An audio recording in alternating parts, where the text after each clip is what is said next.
अरे अरे पाहुण्या तू कसा आणि आल्याला पाहुणाही तसाच. जी जनता गोरगरीब जनता त्यांच्यावर अन्याय अत्याचार होत आहे आणि ते अन्याय अत्याचार सापडणारा योग्य आम्हाला दाता आणि देवता सापडत नाही, म्हणून जनता खूप विश्वास आशा अपेक्षाने मतदान करत असते. पण जो आपण ज्या नवीन पाहुण्याला मतदान करत असतो तोही पाहुणा मात्र तसाच निघतो. राजकारण हा दोन हार आणि जितीचा खेळ आहे. त्याच्यामध्ये एकाला जिंकायचंच आहे आणि एकाला मात्र हरायचंच असते.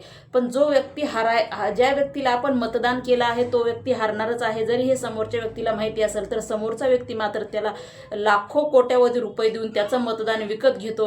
आणि ज्या गोरगरीब जनतेने आशा अपेक्षा आणि विश्वास ठेवून स्वप्न उराशी बाळगून समोरच्या व्यक्तीला मतदान केलेलं असतं तो व्यक्ती मात्र टेबल खरून या गोरगरीब जनतेचे मतदान विकत असतात आणि लाखो कोट्यावधी घेऊन मात्र स्वतः मात्र श्रीमंत होऊन बसतात.